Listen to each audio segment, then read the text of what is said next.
The rain fell against my skin like accusatory fingers.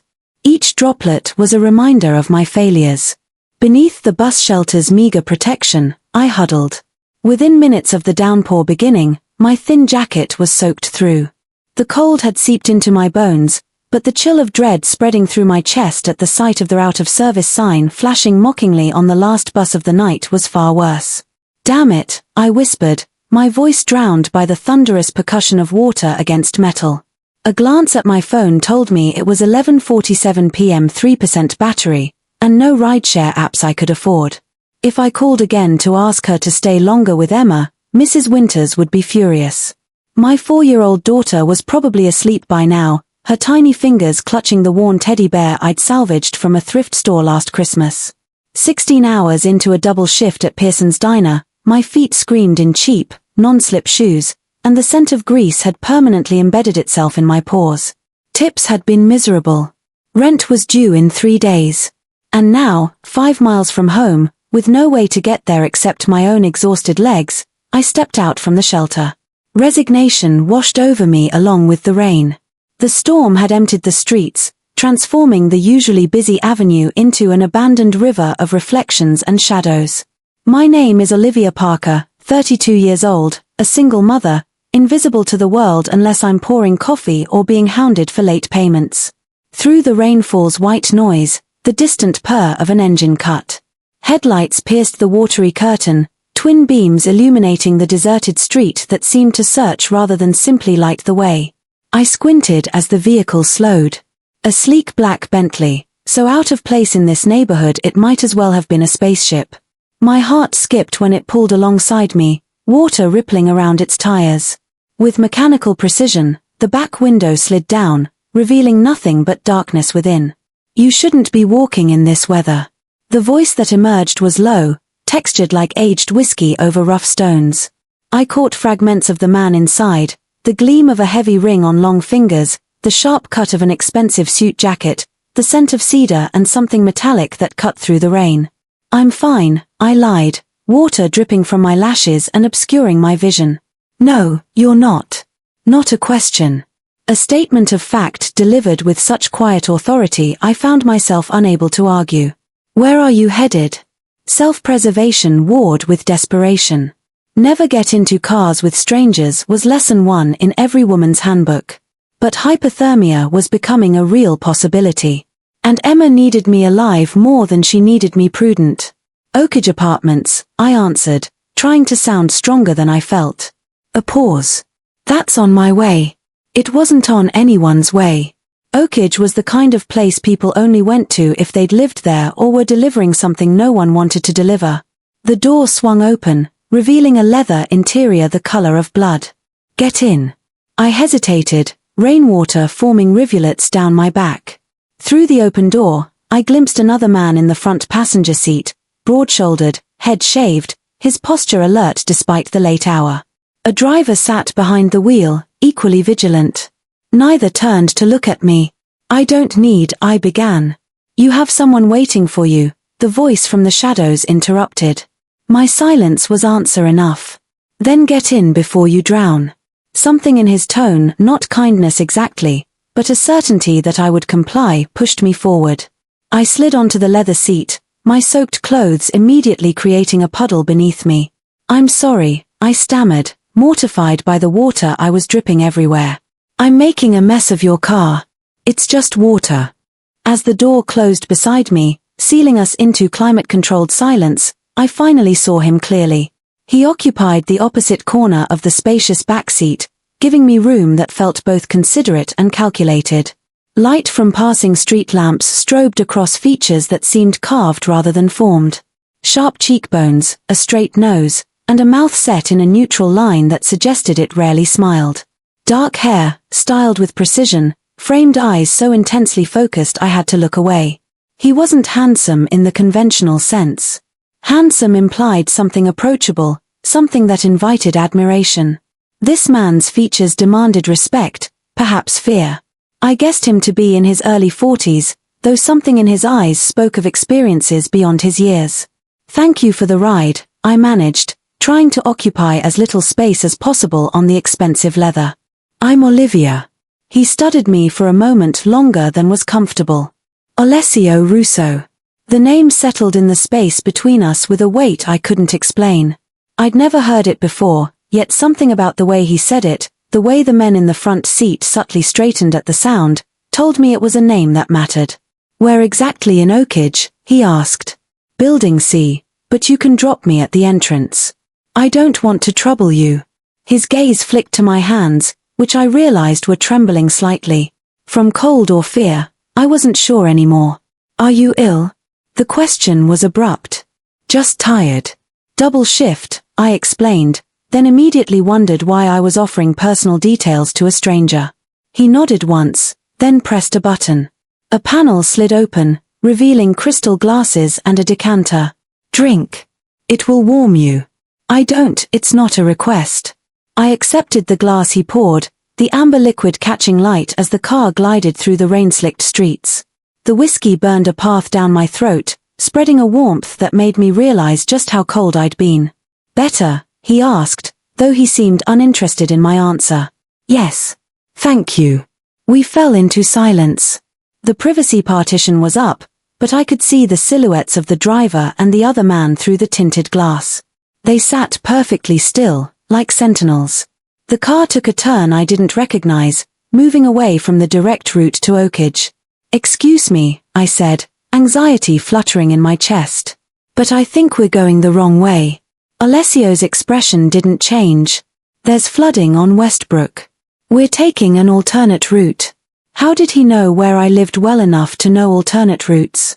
Before I could formulate a response, my phone buzzed. Mrs. Winters. With trembling fingers, I answered. Olivia, where are you? I need to leave soon. My son's car broke down, and I have to pick him up. I'm on my way, I said, trying to keep my voice steady. There was a problem with the bus. I'm getting a ride. 20 minutes tops. Hurry up. Emma's been asking for you. The call ended as my battery died. Panic rose in my throat. I need to get home. Your daughter will be fine. His calm certainty both reassured and unnerved me. We'll be there soon. The whiskey was making my head fuzzy. Or perhaps it was exhaustion catching up with me. I fought to keep my eyes open as the car's gentle motion and warmth conspired against my determination to stay alert. How old is your daughter? Alessio asked unexpectedly. 4, I answered, surprised by his interest. Her name is Emma. Something flickered across his face, so brief I might have imagined it. And her father? The question felt invasive, yet I found myself answering. Not in the picture. He left when he found out I was pregnant. Alessio's jaw tightened almost imperceptibly. Some men don't deserve the title of father. I nodded, unsure how to respond to the sudden intensity in his voice. The car slowed, and with relief, I realized we were pulling into the crumbling entrance of Oakage Apartments. Rain continued to pound against the windows, but here, under the building's flickering exterior lights, it seemed less apocalyptic. Thank you again, I said, reaching for the door handle. You've been very kind. Wait. Alessio's command froze me in place. He reached into his jacket and produced a card. Heavy cream stock with only a phone number embossed in dark ink.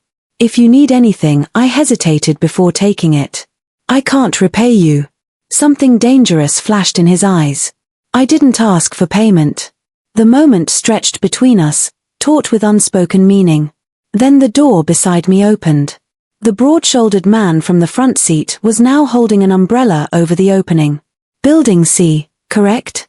Alessio confirmed. Yes, but you don't have to. Marco will escort you. It's still pouring. I stepped out, the umbrella providing immediate relief from the downpour. Marco, the first name I'd heard besides Alessio's, stood like a wall beside me, his expression unreadable. He gestured for me to lead the way. We walked in silence across the potholed parking lot. I was acutely aware of the contrast we must have presented, me in my waitress uniform under a sodden jacket, and this human monolith in an impeccable suit that probably cost more than my monthly rent. The blaring of my alarm jolted me awake at 5:30 a.m. Another day, another early shift. I reached to silence it before it woke Emma, but my hand met only air. Confused, I opened my eyes. This wasn't my bed. This wasn't my room. Panic surged through me as I bolted upright. Instead of my cramped bedroom with its water-stained ceiling and thrift store furniture, I found myself in a spacious chamber draped in luxury. The bed beneath me was enormous, the sheets finer than anything I'd ever touched. Morning light filtered through floor-to-ceiling windows, partially covered by heavy curtains. "Emma!" I called out, voice cracking with fear. "Emma!" The only response was silence. I scrambled from the bed, noticing I was wearing silk pajamas I'd never seen before. My heart hammered against my ribs as I tried the nearest door, a walk-in closet larger than my entire apartment. The next revealed a palatial bathroom. The third door opened to a hallway lined with artwork that probably cost more than I'd earn in several lifetimes. And there, standing at attention like sentinels, were two men in dark suits. One was Marco, the mountain who had escorted me home last night. The other was unfamiliar, but cut from the same intimidating cloth. "Where am I?" I demanded, fear making my voice shrill. "Where is my daughter?" Marco stepped forward, his expression professionally blank. "Miss Parker, Mr. Russo is waiting to speak with you downstairs." "I don't care. Where is Emma? What have you done with my daughter?" "Your daughter is safe," Marco replied evenly. "She's having breakfast in the kitchen. If you'll follow me." I pushed past him, running down the hallway, my bare feet silent against the plush carpet. "Emma, Emma, where are you?" I heard her before I saw her, the familiar sound of her giggles floating up from somewhere below. I followed the sound, taking stairs two at a time, ignoring the men who trailed behind me without trying to stop my frantic search. The staircase opened into a vast foyer with marble floors and a chandelier that dripped crystal like frozen tears. I spun around, disoriented by the opulence, until Emma's laugh guided me through an archway into a kitchen that could have housed my entire apartment. And there she was, perched on a high stool at a massive island, happily eating what appeared to be chocolate chip pancakes shaped like Mickey Mouse. Behind her stood a woman in a chef's uniform, smiling indulgently. "Mommy!" Emma exclaimed when she saw me, chocolate smeared across her cheek. "Look, Anna made me Mickey, and we have a swimming pool. A real one." Relief made my knees weak, but confusion and anger quickly rushed in to fill the void. "Emma, are you okay? Did anyone hurt you?" Her little brow furrowed in puzzlement. "No, silly. I woke up in a princess bed, and Mr. Ull said we can stay for a while because our house got sick." "Mr. Ull?" I repeated, a chill running down my spine. "Good morning, Olivia." The voice from the doorway froze me in place. I turned slowly to find Alessio Russo watching us, impeccably dressed in a charcoal suit that highlighted the breadth of his shoulders. In daylight, he was even more imposing, every inch the powerful figure I'd sensed in the darkness of his car. "What have you done?" I whispered, positioning myself between him and Emma. "Why are we here?" Alessio's dark eyes held mine, unreadable and unapologetic. "There was a fire in your building last night. Nothing remains of your apartment." The world tilted beneath my feet. "A fire? That's not possible. We were just there." My voice trailed off as memory flickered. The storm, the strange car, the man now standing before me with impassive eyes. "I don't believe you." Alessio nodded to someone behind me. A tablet appeared in my peripheral vision, held by one of his ever-present men. On the screen was a news article dated this morning. "Electrical fire devastates Oakage Apartments, Building C destroyed." My fingers trembled as I scrolled through images of blackened walls and collapsed ceilings, firefighters battling flames that licked hungrily at the night sky. The same sky I'd stood under just hours before. A quote from the fire chief indicated the blaze had started around 1 a.m., less than an hour after I'd arrived home. "This could be fake," I said, though my voice lacked conviction. "You could have called someone," Alessio interrupted. "Anyone from the building. Verify it yourself." And I didn't have my phone. Didn't know where any of my possessions were. As if reading my thoughts, Marco stepped forward and offered me a sleek device. "Your phone was damaged," Alessio explained. "This one is secure. Use it." With shaking fingers, I dialed Mrs. Patterson from 3B. She answered on the fourth ring, her voice raspy from what sounded like hours of crying. "Hello, Mrs. Patterson, it's Olivia from 3C. "Olivia?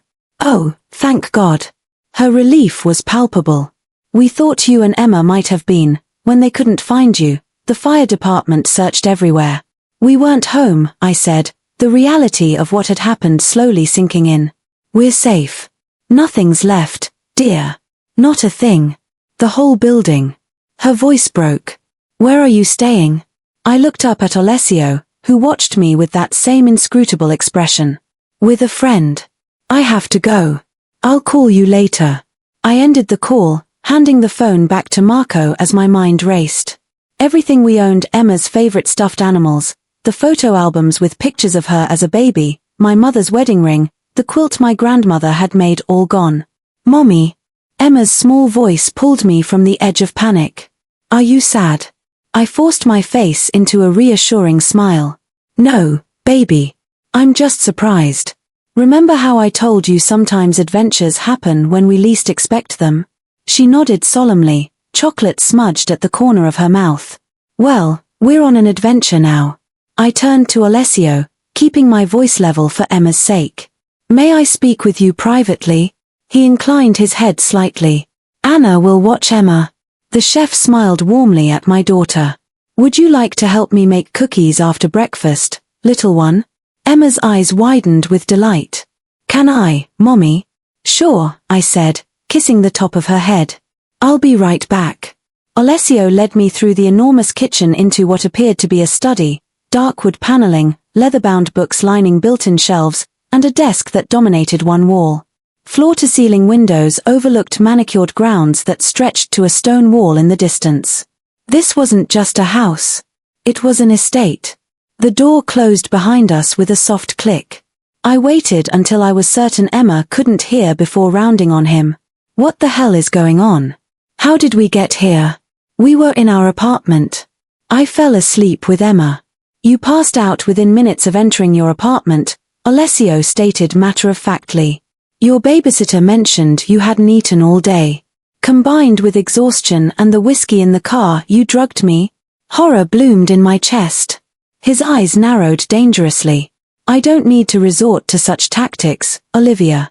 The whiskey was just whiskey. You were exhausted, malnourished, and soaking wet. Your body simply gave out. That doesn't explain how we ended up here. I had you monitored." The casual admission sent ice through my veins. "Monitored? Marco remained outside your building. Standard procedure when I take an interest in someone's welfare." "Standard procedure?" I repeated incredulously. "Who are you?" Something like amusement flickered across his features. "I told you my name. Names don't explain why a stranger in an expensive car would pick up a waitress in the rain, or why that same stranger would have her monitored, or why." My voice caught as another realization hit me. "The fire. Did you?" The temperature in the room seemed to drop 10 degrees. "Be very careful with your next words, Olivia," Alessio said softly. The warning in his tone was unmistakable. I swallowed hard, but held my ground. "Then explain why we're here instead of a hotel or a shelter or anywhere else normal people would go after losing their home." He studied me for a long moment, as if deciding how much to reveal. "My driver noticed the electrical issues in your building while escorting you up. The wiring in the hallway was exposed, sparking. He reported it to me immediately after leaving you. And you didn't warn anyone? Call the fire department." I made the call. They were too busy with other emergencies due to the storm. His lip curled slightly.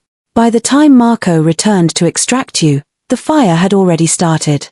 He carried you and your daughter out through the service stairs while my men evacuated as many others as they could reach." The matter-of-fact way he described what must have been a chaotic, life-threatening situation was chilling. "Why would you do that? You don't know me."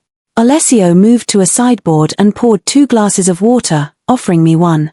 "Consider it a fortunate coincidence that our paths crossed when they did." I didn't believe in coincidences anymore. Not with this man. I accept. Back in the kitchen, Emma was happily chatting with Anna, who seemed genuinely charmed by my daughter's endless questions. The chef looked up as I entered, her warm smile revealing laugh lines around kind eyes. Your little one has quite the appetite, she said in a lilting accent I couldn't quite place. Would you like something to eat as well?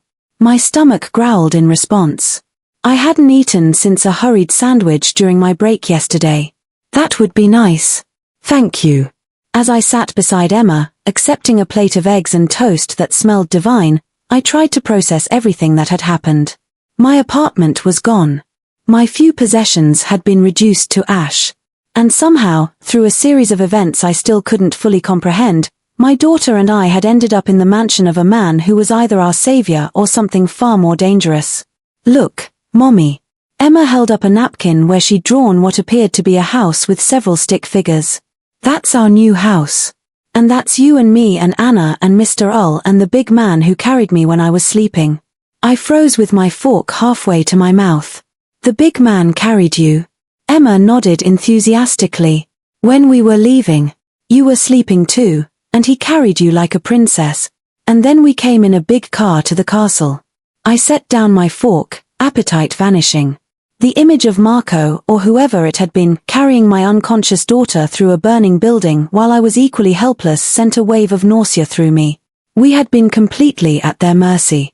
We still were. After breakfast, Anna gave us a tour of the main floor of what I now understood was Alessio's primary residence.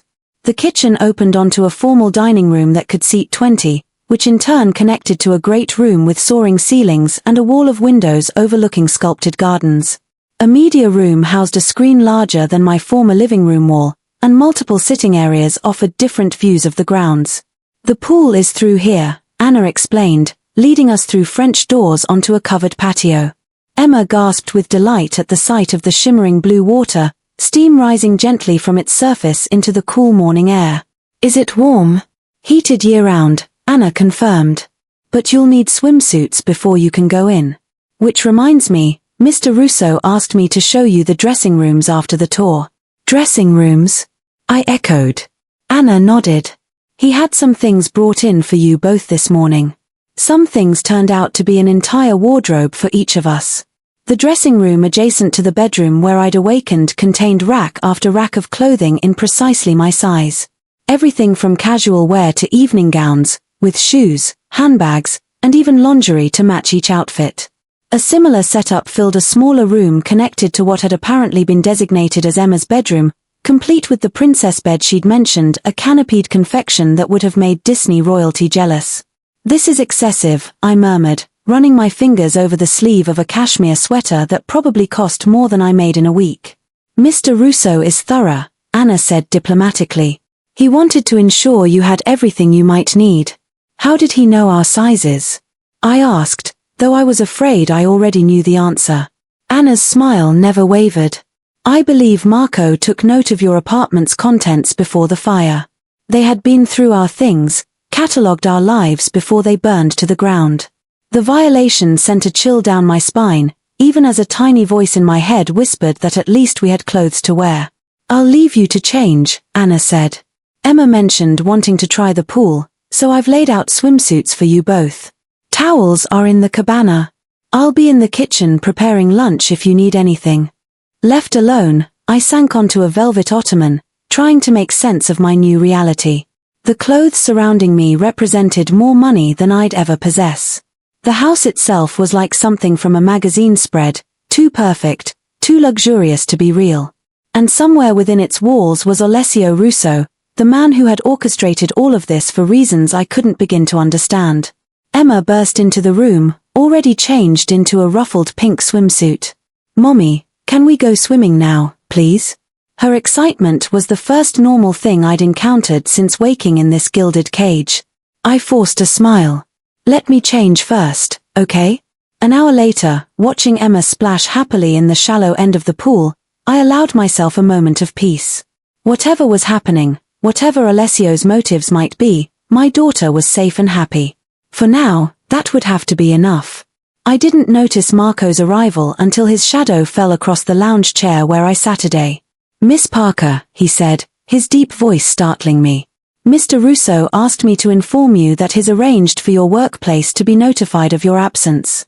You've been granted a 2-week leave with pay. He did what? I sat up straight, clutching the plush towel around my shoulders. He had no right. He also asked me to give you this.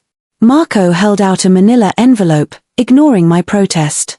Inside was a stack of official-looking documents, an insurance claim form for my apartment already filled out in my name, a check for an amount that made my eyes widen, and a temporary ID card since mine had presumably been lost in the fire. How did he? I looked up at Marco, whose expression remained impassive. Mr. Russo has connections, he replied simply. Is there anything you or your daughter need? The question felt loaded, though I couldn't explain why. No, thank you. Marco nodded and retreated to a position by the pool house where he stood with hands clasped behind his back, gaze sweeping the grounds in a continuous, vigilant pattern. It was then that I realized we weren't just guests in Alessio's home. We were being watched. Protected. Or perhaps more accurately, guarded. The question was, were we being guarded from outside threats, or was Alessio ensuring we couldn't leave? As I watched Emma laugh and play in water that cost more to heat than our monthly electricity bill, I wondered what price we would ultimately pay for this unexpected salvation, and whether I would have any choice in the matter when the time came to settle the debt.